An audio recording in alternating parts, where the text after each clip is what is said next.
de Almas y Palabras, el programa de poesía de Esther Bueno para Radio Universidad de Salamanca.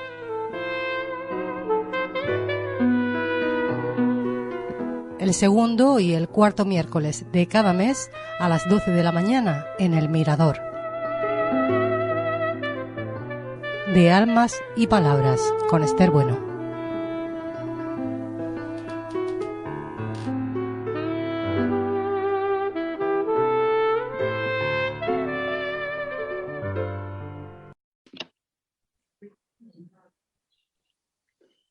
¿Quién sabe de dolor? ¿Quién sabe de dolor? Todo lo sabe, por mucho que porfíe su ignorancia. La ciencia de la vida es siempre grave, e ignorarlo es la única elegancia. Si el vivir es encierro en una estancia, oyendo al corazón batir en clave, el hosco padecer es muda llave de un saber que no sabe de arrogancia. A fuerza de un penar tan largo y duro, el sentido trasciende el sentimiento de quien siente una mañana sin futuro. Y siendo tenebroso el sufrimiento, hay luces destiladas de lo oscuro, fulgurantes como un presentimiento. Bienvenidos, queridos oyentes de Radio Universidad de Salamanca, bienvenidos a todos los que nos escucháis desde otros lugares, desde otros países. Este soneto que acabo de leer es del autor Fidel Sendagorta, un diplomático y escritor que está con nosotros hoy y al que queremos dar la bienvenida. Bienvenido, Fidel, ¿estás ahí? Sí, aquí estoy. Muchísimas gracias por invitarme y encantado de estar con vosotros. Bueno, nos alegra mucho recibirte, Fidel. Primero voy a contar un poco quién eres, ¿no? Y un poco de tu trayectoria. Fidel es diplomático y escritor, ha estado destinado en las embajadas de España en Japón, en Cuba y en Marruecos, así como en la representación permanente ante la Unión Europea en Bruselas. Entre 2010 y 2014 fue embajador en Egipto. En 2018 y hasta 2019 fue investigador invitado en la Escuela Kennedy de la Universidad de Harvard y actualmente es director general de Política Exterior y Seguridad en el Ministerio de Asuntos Exteriores. Ha escrito ensayos, ha escrito poesía, este es su último libro y hablaremos de mucho con Fidel, pero sobre todo de estos jardines del tiempo. Estos jardines del tiempo del que acabo de leer, como decía, un soneto, son 40 sonetos. Y Fidel, a mí te decía antes de comenzar la entrevista que me parece dificilísimo escribir sonetos. Sí, pues fíjate, yo empecé escribiendo, mi primer libro de poemas fue en décimas. Yo me había enamorado de la décima en Cuba cuando estuve destinado allí y me parecía una forma muy, muy atractiva, ¿no? Pero cuando escribí el libro de décimas y lo terminé, pensé que tenía que ser más ambicioso e ir por esa, realmente por esa máxima cumbre para mí de la forma poética que es el soneto. Y descubrí en el camino que un soneto es mucho más difícil que una décima, no solo que es más largo, sino que tiene, al ser los versos, tienen más sílabas, tienes que tener un acento interior dentro de cada verso. En fin, es más complicado, digamos, artesanalmente, ¿no? Pero al mismo tiempo fue un desafío que me fue cautivando y cuando empecé a escribir uno, pues uno llevó al siguiente y el otro, bueno, tardé 6 o 7 años en terminar los 40 sonetos, más algunos que decidí. Pero me fascina la forma del soneto. Me parece que tiene algo que a lo largo de los siglos ha cautivado a la gente y por algo será, ¿no? Porque esa composición de números, los números de las sílabas, de los versos y la palabra tiene algo de muy especial que te colma, ¿no? Es cierto que se están recuperando los sonetos, de verdad. Hay otros autores que lo intentan también, pero te decía antes que es un libro muy bien estructurado, no solamente por la pureza de los sonetos, sino también por la propia estructura del libro, ¿no? El libro, como decíamos, se titula, o le has titulado Jardines del Tiempo, y dice en la contra que los jardines del tiempo son los jardines de esta vida y acaso de otras vidas. El jardín de las extrañas aves, el jardín delirante del otoño, los indómitos jardines monte arriba, el jardín de los equívocos senderos de la historia, el jardín de la fortuna y sus encrucijadas, es decir, un montón de jardines. Yo supongo que tiene mucho que ver también tu trayectoria personal, ¿no? Con todos estos jardines a los que hace referencia en el libro. Claro, bueno, muchos de estos sonetos yo diría que la gran mayoría están escritos en el campo y la naturaleza es la gran inspiración de estos poemas. El campo, pues a veces el campo abierto, salvaje diríamos, en el monte, pero también los jardines, mi propio jardín, que es modesto, pero los jardines que he visitado a lo largo de mi vida, porque los jardines tienen algo especial, que es como una mezcla de la naturaleza que produce un gran placer a los sentidos, ¿no? Un gran gozo, pero también tiene esa parte cultural, artística, ¿no? Del paisajismo, de diseñar pues árboles, por ejemplo, o flores para que florezcan en distintas épocas del año, o árboles que en otoño pues dan hojas de distintos colores y el conjunto tiene una armonía especial. Entonces, a mí siempre me ha fascinado el jardín como una gran creación humana, ¿no? Pero luego también aproveché la idea esta de los jardines físicos, los jardines naturales, y quise ir más allá, utilizando jardines también de la imaginación, ¿no? Pues eso, los que tú has mencionado, el jardín de los equívocos senderos de la historia, por ejemplo, ¿no? Donde nunca sabes cómo entras, pero no sabes dónde vas a acabar.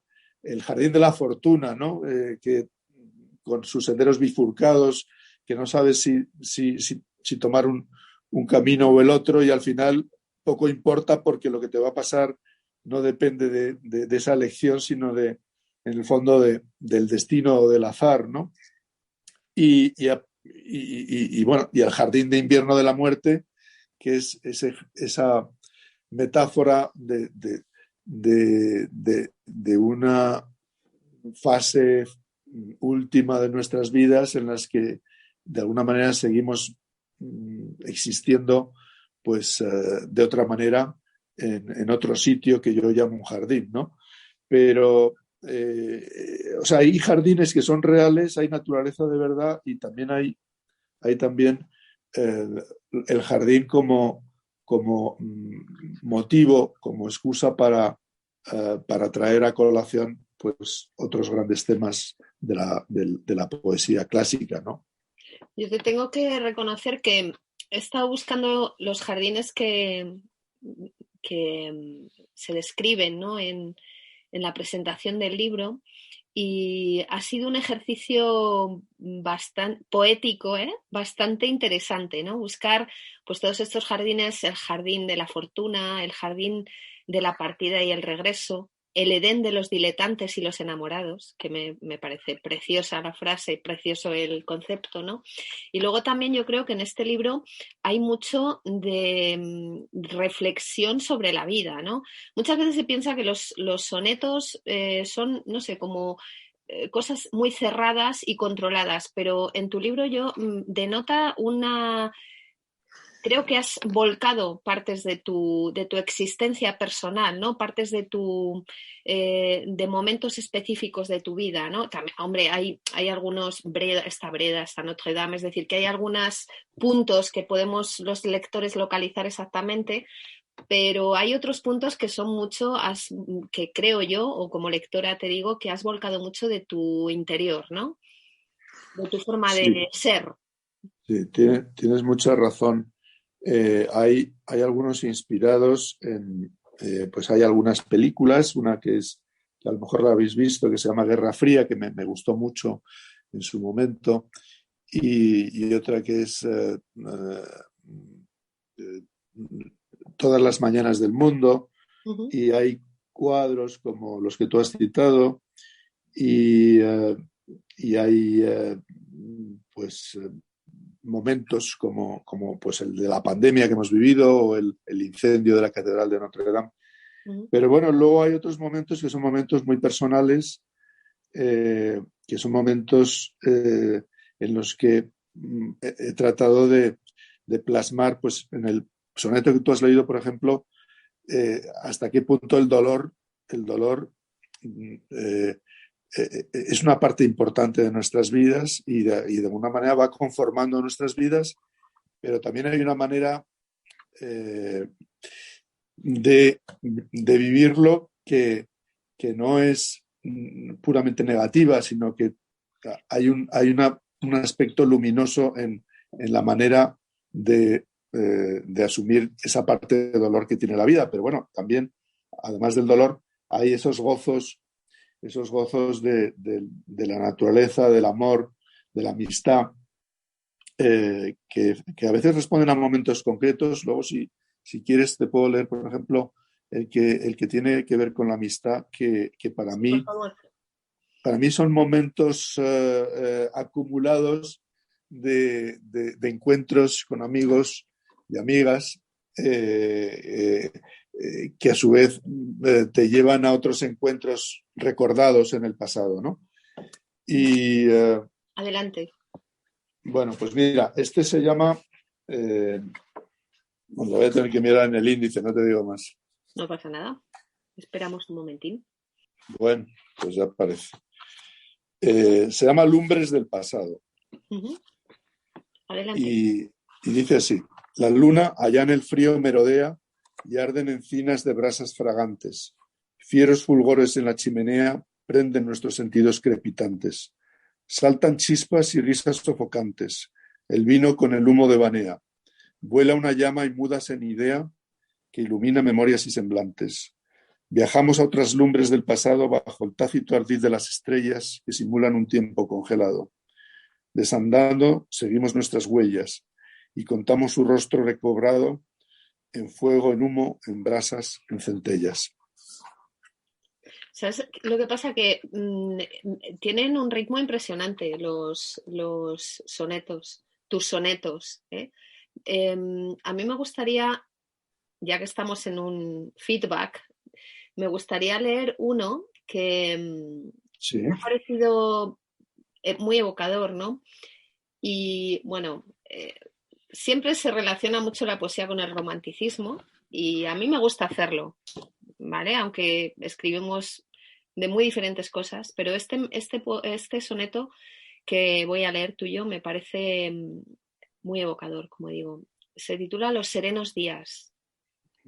Sí, Y es uno que me gusta que hayas elegido porque yo le tengo mucho cariño a ese sonato. Te escucho. maravilloso este soneto. Dice, despertar como un gran enamorado en las lentas mañanas sin retorno, prender la lumbre en el salón callado, hablarte a media voz, sin nadie en torno, recorrer los jardines sin adorno, pero a menos despliego perfumado, vivir en otro tiempo desterrado, sin nostalgia, sin pena ni trastorno, oír un veloz aire de folía de aquellas mismas violas jubilosas antaño en quejas de melancolía, habitar el presente de las cosas y encontrar en la luz, al fin del día, el místico intervalo de las rosas. Creo que es uno de los mejores del libro y dice mucho de esa paz que perdemos en la cotidianidad, ¿no? De los días horribles con muchísimas cosas y finalmente al final del día puedes sentir esto, ¿no? O esto es lo que a mí me ha provocado al leerlo. Sí, bueno, es exactamente así, ¿no?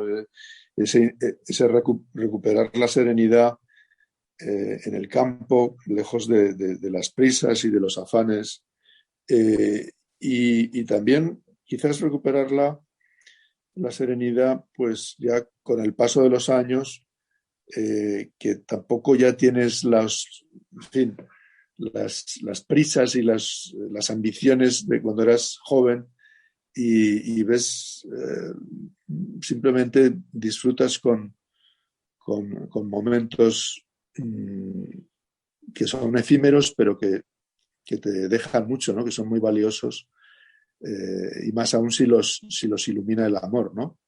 Uh-huh. Y Fidel, qué deja en un poeta como tú, con esta sensibilidad, qué deja todo eso, o qué recibe de todo ese bagaje personal que tienes, ¿no? Y además que yo creo privilegiado, ¿no? De haber vivido en tantísimos sitios, en Japón, en Cuba, en Marruecos, en Bruselas, en Egipto, en Estados Unidos. Como, te hablo como poeta, no como persona, como Sí, hombre, sí. como ser humano, sino como poeta. ¿Qué pozo deja tener todo este tipo de experiencias que están lejos de lo que puede experimentar un ser humano, digamos, estándar, normal, ¿no? Sí. Una vida normal. Bueno, yo he tenido la suerte que he vivido en países que yo llamo poéticos, no todos, pero muchos de ellos sí, porque cada cual tiene su poesía en sí mismo, ¿no?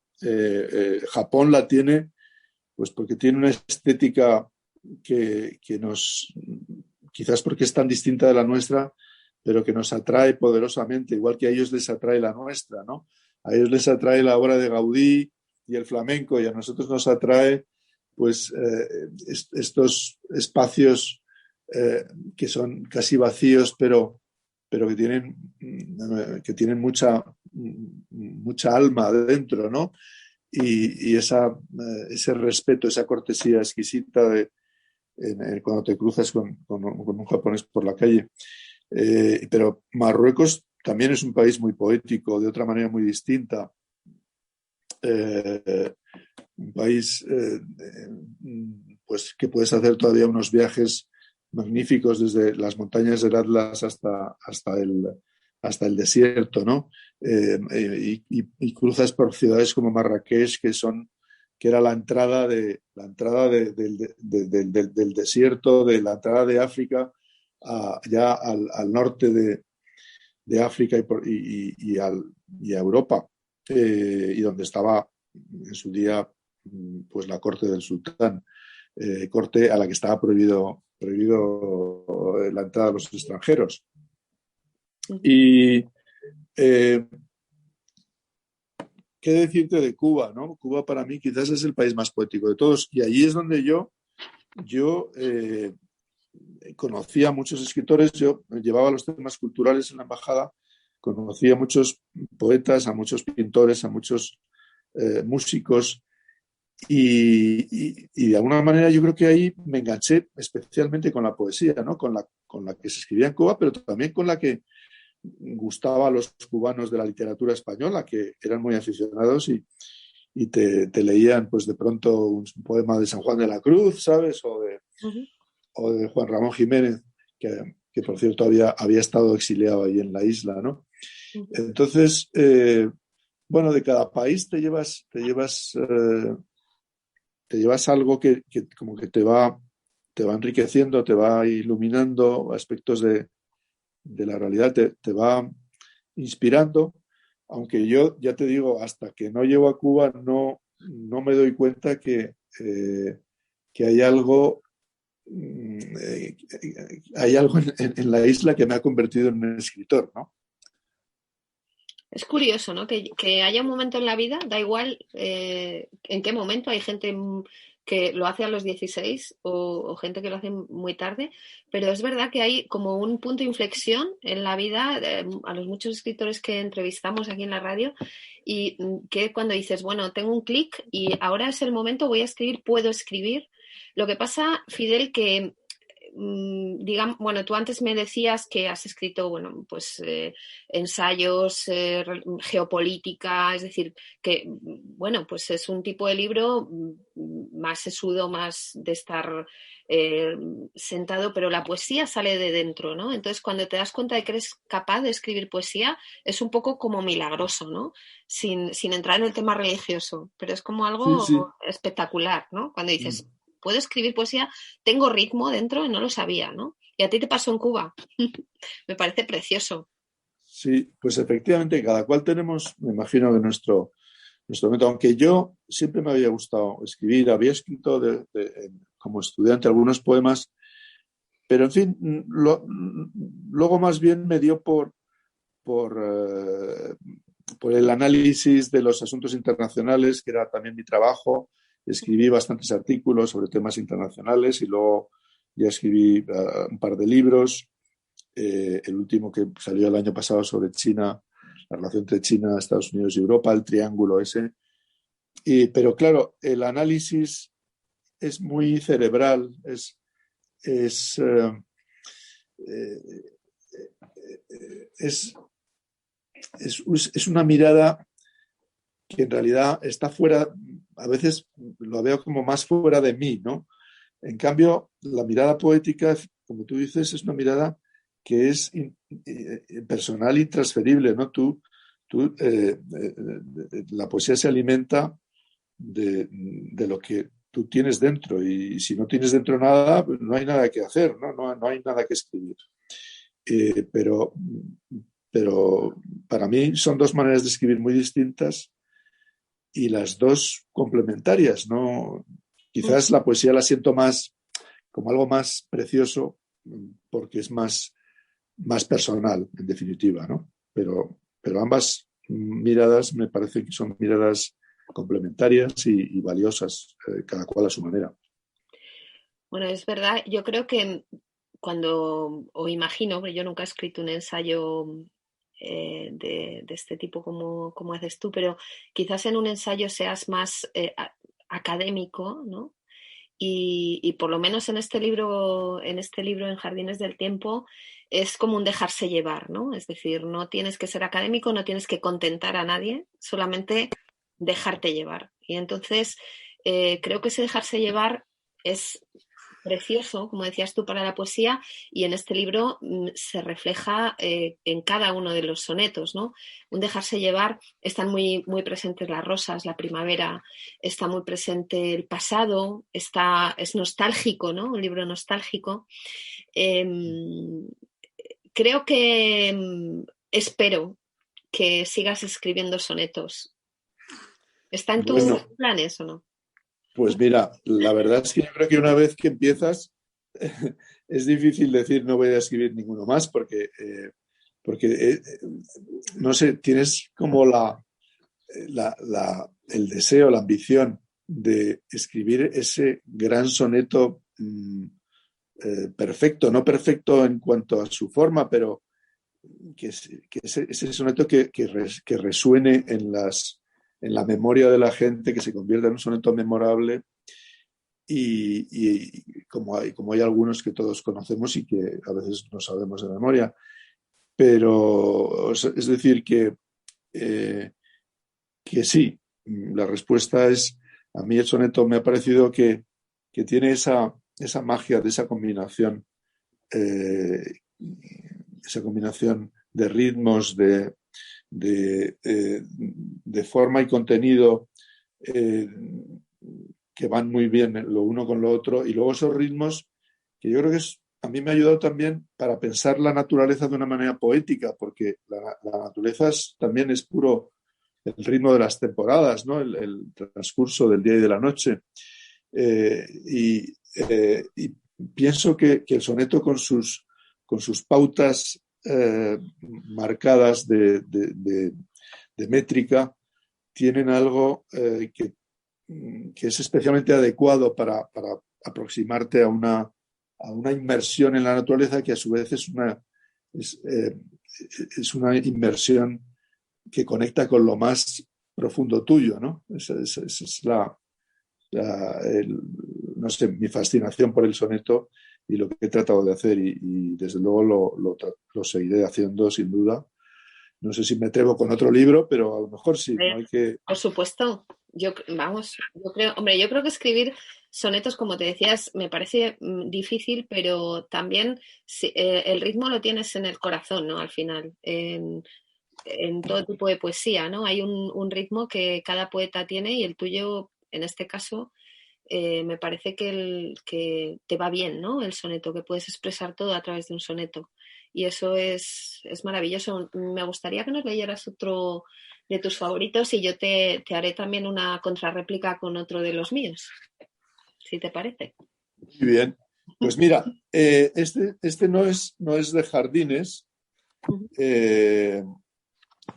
y se llama Vida Estoica y dice así: si la muerte esclarece nuestra vida y da lustre a los gestos más pequeños, si del tiempo infinito es la medida y es cifra del barrunto de los sueños, si nos mueve a heroicos empeños que anticipan el fin de la partida y es escuela de sobria despedida que enseña que de nada somos dueños, ¿por qué entonces temblar de puro espanto cada vez que su rostro se aparece en la noche velada por el llanto?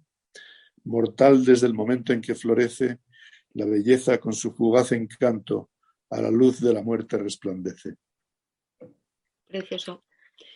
Pues yo te hago réplica con otro de los sonetos que me han encantado de tu libro, que creo que habla, bueno, sabes que cada lector es un interpretador, entre Claro. comillas, de la vida, ¿no? De las poesías, de los poemas. Y yo en pues me he visto reflejada en muchas cosas porque es un poco como una reflexión sobre cosas que has hecho y la vuelta al hogar, ¿no? O yo lo he interpretado así, no sé si es eso, luego me lo cuentas. Se llama El jardín del retorno. Dice así: dilapidé las noches y los días en turbios sucedáneos de infinito, y presentí en añiles alquerías el frío resplandor de lo maldito. Tras gastadas volutas de granito me inicié en las 7 alegorías, y a través de veladas celosías admiré el retoñar de un viejo mito. El viaje demoró lo que una vida, y solo en aparente retroceso acabó en el jardín de mi partida. En su verdor ya no me siento preso, conozco la heredad desconocida y apuro el rojo vino del regreso. Es Pues sí, maravilloso este soneto, de verdad. Y me alegro que te haya gustado, porque sí, yo lo he puesto como primer soneto del libro, también porque tiene que ver con la cita inicial de T.S. Eliot, ¿no? Que dice pues que no cesaremos de explorar y al final de toda nuestra búsqueda llegaremos al punto de partida y conoceremos el lugar por primera vez. Entonces, ahí está esta parte de la búsqueda, ¿no? De la exploración, en la que empeñas toda tu vida, pero también hay un momento de regreso, como tú dices, al hogar, a lo tuyo, a tu cultura, a tu familia, a las cosas. Tierrina, como dicen en el... Sí. A las cosas más cercanas que a lo mejor no le dabas valor de joven porque buscabas otras cosas nuevas, pero de pronto le das valor a tantas cosas que lo tienen y que las miras de otra manera ya distinta porque ya las has interiorizado, ya son tuyas, ¿no? Ya son tuyas y de alguna manera pues todo eso que buscabas lo tenías en tu propia casa, pero hay que salir para luego volver, ¿sabes? No las puedes descubrir si te quedas sentado en tu casa, ¿no? Eso es un poco lo que me inspiraba en este soneto.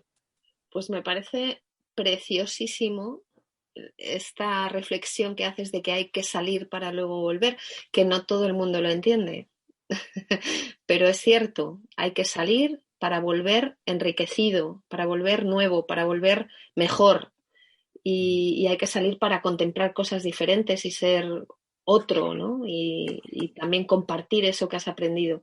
Entonces yo creo que este libro, El Jardines del Tiempo, es eso. Es un libro en el que Fidel Sendagorta ha hecho eso, ha vuelto, ha ido y ha vuelto y ha aprendido y lo ha reflejado en de verdad, en este maravilloso libro de 40 sonetos que recomendamos desde aquí, desde la radio de la Universidad de Salamanca. El tiempo pasa volando siempre cuando leemos poesía, pero Fidel, yo te quiero decir que ha sido maravilloso entrevistarte y que te emplazo a pronto estar juntos otra vez aquí en Salamanca, en la universidad o alrededor de la poesía en cualquier parte. Te doy las gracias por estar.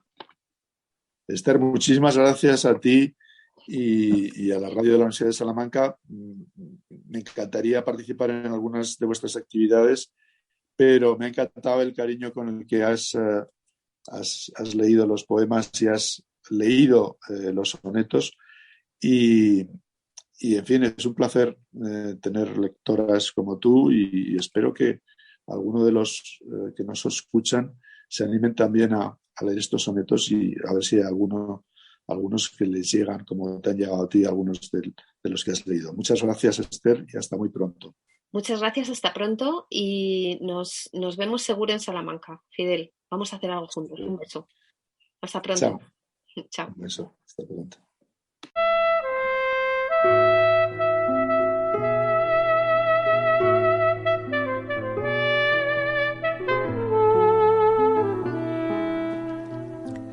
De almas y palabras, el programa de poesía de Esther Bueno para Radio Universidad de Salamanca.